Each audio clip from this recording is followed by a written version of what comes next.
All right, Shalom, Shalom, Shalom. First, I want to give honest girls space to do too. Yahweh, by Hashem, Yahushai, by Hashem, Kadash. Dobon is Passanel, this is a great millstone. A piece of Akim that's doing this work.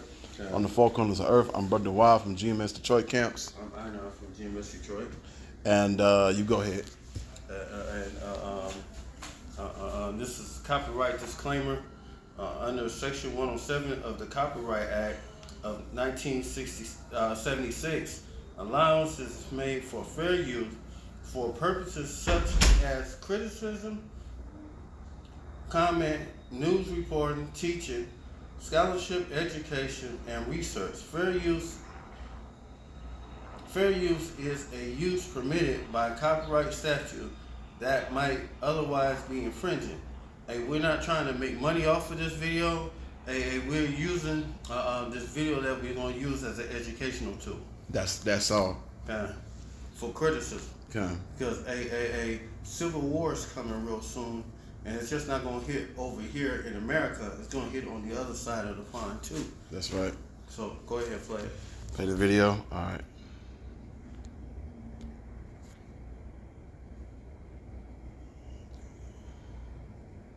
400 years since Britain had a civil war. The idea of one today might seem unthinkable and impossible. Yet some experts are seeing signs of civil discord and sounding the alarm. They believe the nation is about to explode from within. Dale Hurd reports from London. Great Britain looks like a nation where life is functioning normally. Below the surface, however, lies a growing sense that the United Kingdom is coming apart at the seams. King's College London professor of war studies David Betts set off alarm bells this year by saying Britain is headed towards civil war, and he advised people living in its large cities to move before the violence starts. Imagine Northern Ireland scale, or Northern Ireland in intensity, but on a completely national scale. Attacks on public figures, judges, potentially politicians. London Daily Telegraph columnist Tim Stanley told us he agrees with Betts that Britain is heading for open sectarian conflict, possibly war, and there's nothing we can do to stop it. And his argument is this, that first of all, Britain displays many of the signs of being a failed state, such as economic decline, total loss of trust in the police, and a fractious and increasingly extreme politics. At the center of this unrest is a government multicultural experiment that has brought in large numbers of Muslims without requiring them to integrate. More continue to arrive daily. This is Britain's southern border, the English Channel, across from the coast of France. And it's as porous as the Rio Grande River. 2 weeks ago, 1,200 illegal migrants arrived in a single day. When you have a country in decline, and you add large numbers of new people into the mix, what you end up with is ethnic conflict over resources. Experts fear all that might be needed to trigger a civil war is another terror attack. White working-class anger exploded last summer when the son of a Rwandan immigrant stabbed 11 children and 2 adults at a dance studio. 3 girls died. Social media posts initially misidentified the killer as an illegal migrant, sparking the worst riots in 10 years. Only much later did police reveal the killer possessed an Al-Qaeda training manual. Right-wing and working-class British are also angry over what they claim is a 2-tier justice system that favors Muslims. Last week, this man was convicted of a crime for publicly burning a Quran in a political protest. A Muslim man with a knife who threatened to kill him faced no charges. Lucy Connolly, a 41-year-old mother, is serving 31 months in prison for a tweet appearing to encourage violence against illegal migrants after the murders of those 3 girls in Southport. She got more jail time than some of the members of this Pakistani sex grooming gang, convicted for child prostitution and having sex with a minor. Add to this rising crime, Orwellian state censorship, and economic decline in many areas. Academic and news commentator Matt Goodwin. I think there is a widespread consensus in the country that Britain is a nation in decline, economically, demographically, and culturally. There are areas that are just as poor as Eastern Europe, as parts of the developing world, in Northern England, in some of our coastal towns. The perception is, among the white working class, that the state actively prefers ethnic minorities.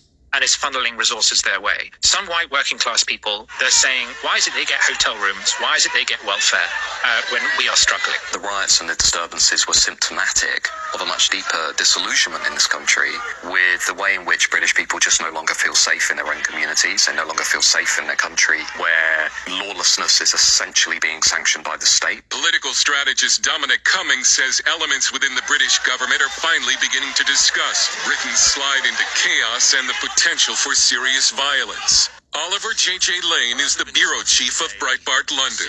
There are two sort of issues feeding into this. First of which is essentially civilizational collapse, which is causing a rise in crime and potentially civil unrest between ethnic groups.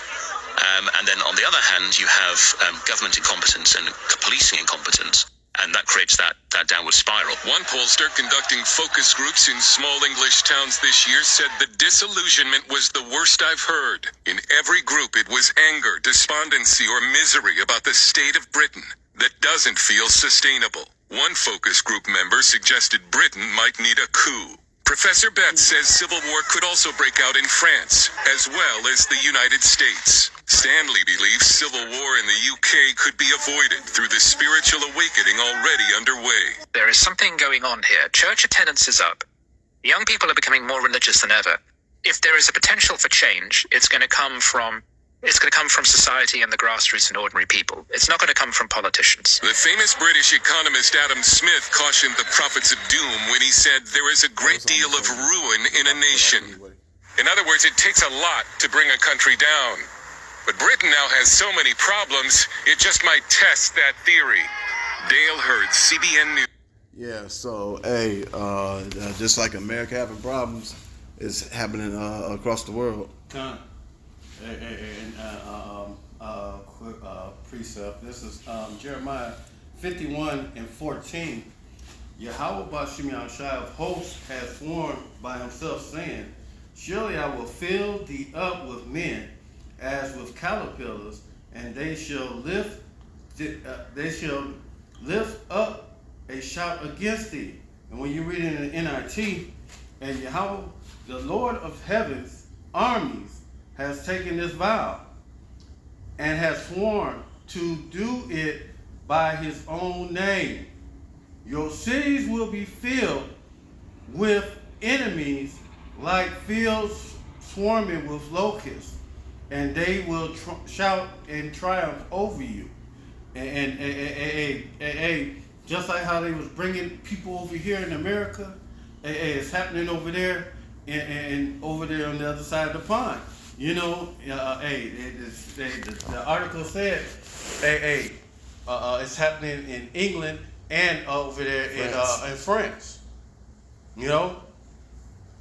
But what was also stirring up these Edomites is they're losing their rights. God.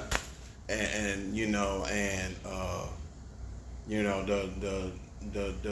what's his name, King Charles, he said something about Assalamu alaikum to them Ishmaelites, and I know them Edomites was pissed off about that he sold out. Another quick precept. This is 2nd Ezra 15:14. Woe to the world and them that dwell therein, for destruction draweth nigh, and one people shall stand up and fight against another, and swords in their hands. The modern day sword is the gun, and a lot of these Ishmaelites, Arabs, these Muslims, they like to use swords, to fight with.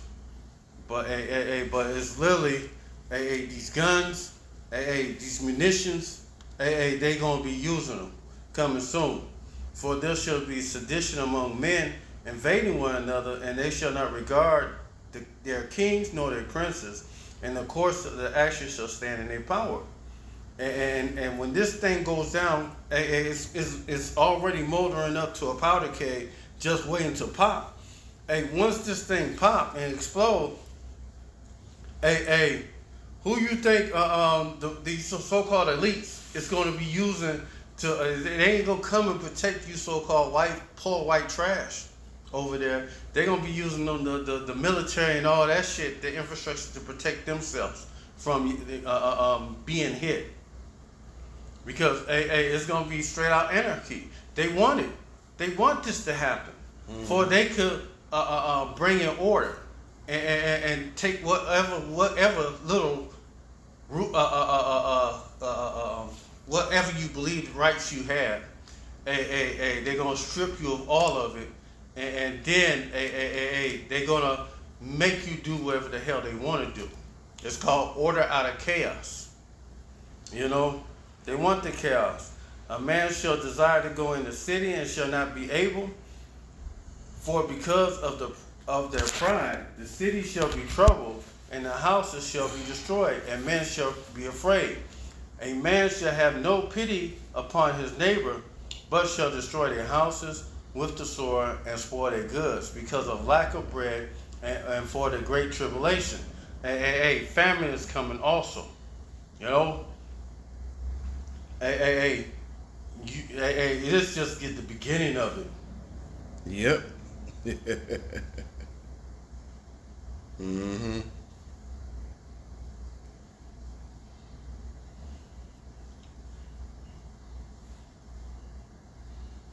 Because once they go into straight out riot and war, there won't be no trucks going into the marketplaces or into the storehouses.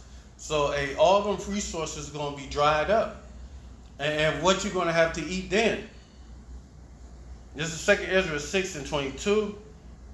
And suddenly shall the sown places appear unsown, and the full storehouses shall suddenly be found empty. And the trumpet shall give a sound, and when every man heareth, they shall be suddenly afraid. And at that time shall friends fight one against another like enemies, and the earth shall stand in fear with those things dwell therein. And the springs of the fountain shall stand still, and in 3 hours they shall not run. They're going to collapse the grid.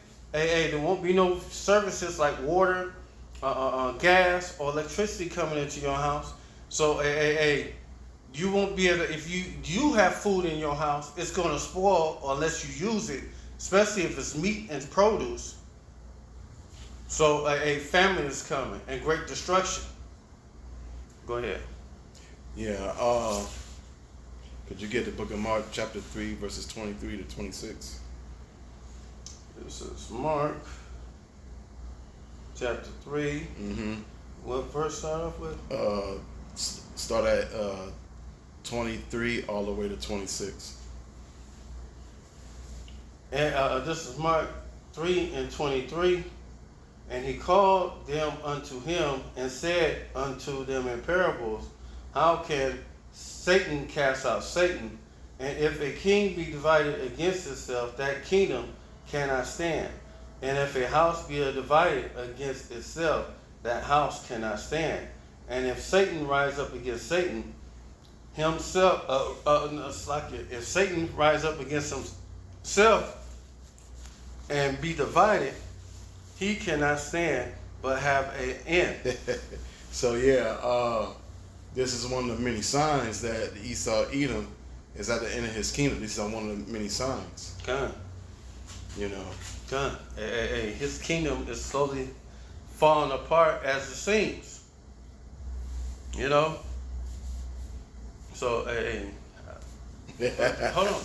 One more scripture. 2 Ezra 16 and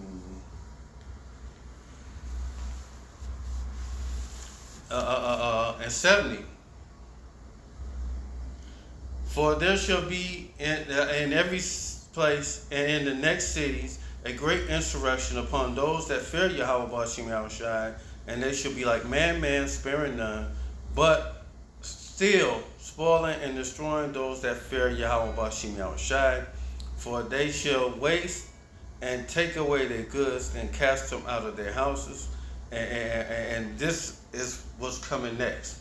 A civil war a Jacob's trouble, famine, and then World War III is going to jump off as soon as Esau start making that MOTB the new money.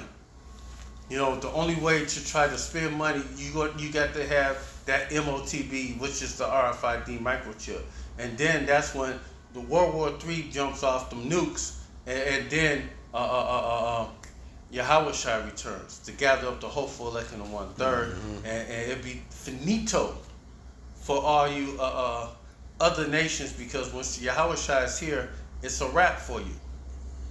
So, you know, I pray this video is edifying to the hopeful elect. And with that said, all praise to Yahweh, Ba'ashem, Yahushua, Ba'ashem, Kakadash. Double unto the apostles and elders of Great Millstone, and the Shalom. Shalom.